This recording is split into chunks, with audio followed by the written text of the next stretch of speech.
Yeah, it was good practice, light practice. Going to get out there and scrimmage a little bit tomorrow, so that was by design. Big special teams emphasis, big end of the game, end of the half emphasis, situational stuff. Guys came out there focused, though, ready to practice. That's what I challenged them to do this morning. So I thought overall it was a good practice. Any questions? So last week you said you're starting to narrow it down a little bit this far into fall camp. With this week, what percentage of the depth chart do you think you have a good mind on of who's where? I'm not good with percentages or like in 8 days and all that. I'm not sure. 70, 60, 70. A lot of competition still to go though. So, and really maybe the guys, but where are they at? Offensively and defensively. I don't want to necessarily put a percentage, but above 50 probably. I know the offensive line, it was kind of some moving parts there. Some guys playing guard, center, tackle, all over the place. Are you starting to solidify that a little more, or is it still kind of figuring out which piece goes where with these new linemen? Yeah, we're starting to solidify it. I would say beginning of this past week, we're able to solidify some of that. And then, still just because, up front you're always going to have this or that, happen, and injuries or guys going out for whatever reason and miss a week. So we're still plugging guys in at different places, but for the most part we have a really good idea where those guys are going to go.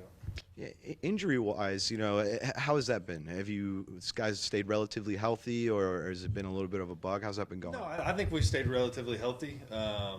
You're always going to have, some hamstrings and some hip flexors and, that kind of stuff. But major injuries, yeah, we stayed really healthy, to be honest with you. And I feel like I do a really good job of taking care of guys' bodies and the way we practice. And then sometimes, some of those older guys, those vet guys, hey, we give them a couple periods here. Maybe we'll give them a day here, just because, I think at this point in the stage, year one, we got to get these guys to the game. Coach Da Prato, we get to talk to him a little later today. We got to see him in the spring and come up, and you can tell why he was named interim coach. He's got that coach speak down for sure, that voice and everything. Was that a big part of you bringing him on, that experience with this really young staff, bringing on a guy who's had that type of experience under his belt? Yeah, 100%. He can be a head coach right now very easily. Anytime we have big functions or anything like that, I kind of let him, hey, you're the head coach, you talk to him, all that kind of good stuff. So he does a really good job with all that. Obviously his experience. And obviously special teams is a huge part of it. So I went out and looked for the best one, and I thought, I've said this before, I thought the way the guys played at South Florida when he took over, they were inspired, they were hungry, and they were still fighting, and they had nothing to play for. So I think that's a really good sign of a really good coach. So he's been awesome so far, and I'm very happy he's here. Kicking, you brought up special teams, and we saw last week you posted a video, or the football account did, of a freshman kicker kicking one in. A lot of us were thinking Shipley, James. Is this competition, it's a little bigger than we anticipated at that field goal kicker kickoff, man? Yeah, I think we're letting these guys compete and see what happens. I think we did the same thing yesterday, and some guys made it, some guys didn't make it. And that's not going to determine who's the kicker, but just keep on putting in those situations and kind of see who rises to the top. That's what, we don't have preseason games and all that kind of stuff, so we got to try to put them in as many tough situations as possible. But even then, it's going to be evaluation period early. Coach, how did Beau Corrales kind of first get on your radar as a potential transfer? And then the more you learned about what he's been through the last few years, what did you kind of think of the adversity he's faced? To be honest, just I saw it on Twitter. I saw he was an Austin guy. I saw he had a lot of production. I saw he was tall. I saw he was big. So I went after him. He was from Texas. Let's do it. And then got to know him and his family, him and his dad at first, then girlfriend, then mom, and recruited all of them. And he's a 10 out of 10 character guy. He's unbelievable. He's got great on the field play. His biggest thing is just staying healthy, and so I've really tried to take care of his body. Like, we're learning the playbook. You're getting your routes on air. You're getting some teamwork, but hey, let's get you to the game. So we're continuing to try to do that, with also getting his the work that he needs. But he's been awesome, and really happy he's here. and even though you're kind of, I guess, being careful with him, are there glimpses of like, oh, that's why he's performed at the highest level of college football? Yeah, for sure. And I think just measurables too. Sometimes those guys, he's 6'4", over 200 pounds. He can, I think is a 38-inch vertical. I mean, he has some real intangibles, and so he's been really good. Just got to continue to push him and get his body ready for a game.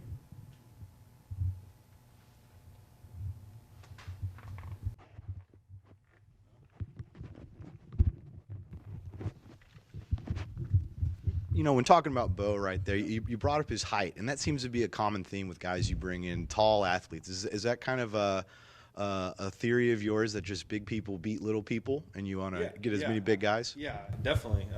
Always want to strive for that, especially up front on the O-line and D-line in that front seven. But, to be honest with you, right now, if we had to start a game, I think a bunch of those guys would probably be little at receiver, which is fine with me. I really don't care.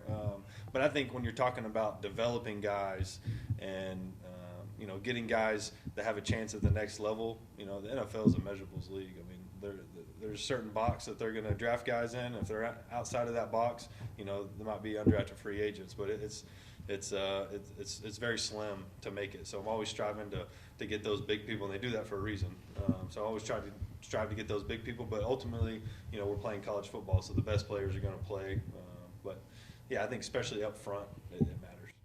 We're getting to talk to some quarterbacks today. You've talked about TJ Finley before, saying he's been real solid all through fall camp. Still have those same feelings about him, and how's he been progressing? Yeah, I think he's done really well. He's a true pro. Like I said, he's been coached well. I think, he's only had so many practices, with us. So sometimes you forget that he wasn't with us in the spring. He wasn't with us all of summer. So I think he's done a really good job of learning the playbook and going out there and putting it on the field. So really, really happy with where he's at. Coach, how important is this week? I know every practice is important, and the competition is always there, but with the season coming up pretty quick, and I know you said you want to kind of have your main guys already in place before Baylor week, how important is this week for these guys to kind of pull away? Yeah, I think tomorrow will be big. We're going to scrimmage. I don't know the extent of that scrimmage, what that'll look like, but we have the officials out here, so it'll be really good to, hone in on the small details of making sure, false starts and offsides and all those pre-snap penalties that you can't have. So that'll be really good to see.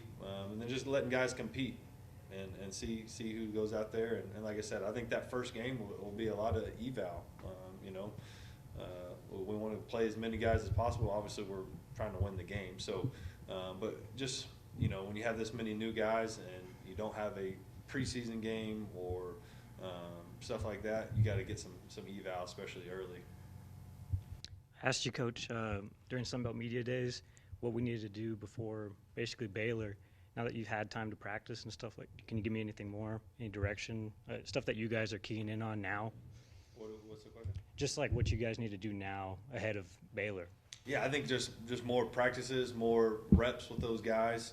I've tried to do more team probably than I have previously, just because those guys need that. They need the reps together at all positions. The quarterback needs to see different looks. The receivers need to see the different looks. The O-line needs to see different looks. Defense needs to line up to different formations and motions. We have walkthroughs at night that have been really good. The special teams part of it. So I think we're just battling against time a little bit and just making sure the right guys are on the field and we're putting them in the right spot. And you're really not going to know that until the game, though. You're really not. That's why, someone asked the quarterback is the hardest position to evaluate because we're not going live with these guys. We're not going out there and tackling the quarterback. So, it'll be a true eval early. Can you talk about a little bit about the pageantry of fall camp too? You're trying to stack up, wins as a staff, as a team, but then just also like what fall camp is. We've all heard it's like the thing that you never want to do again. Yeah. I try to make it as fun as possible. It's a grind for sure, but we try to make it as fun as possible. We have the music going out there. We take care of their bodies.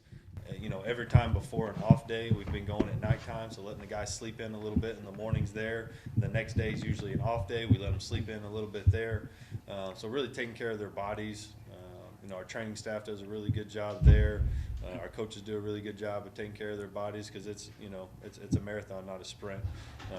We have team meetings every day. I let different coaches come up and really tell their story, talk to them about how they got here, their why, and then eventually, the guys they're going to break up into their own sessions and get to tell their story to different teammates. So, I think obviously it is a grind and it's tough, but we try to make it as enjoyable as process as possible.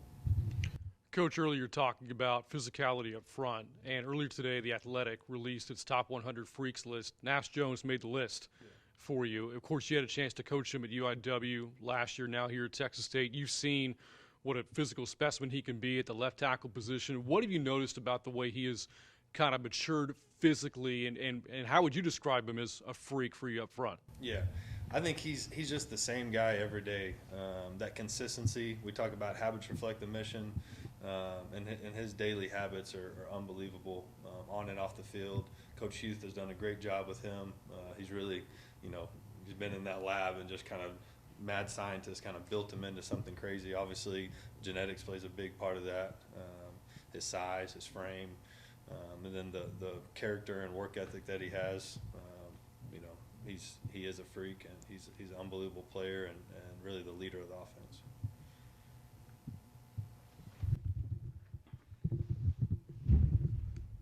Back on quarterbacks for me, talking about Malik Hornsby, you were saying he was, got here in the spring, but he's just having the concepts of the offense just aren't fully coming to him despite his physical capabilities. Is he starting to get a little bit better on the mental side of it, or how's he progressing? No, he's done really well, and I think that comment was more.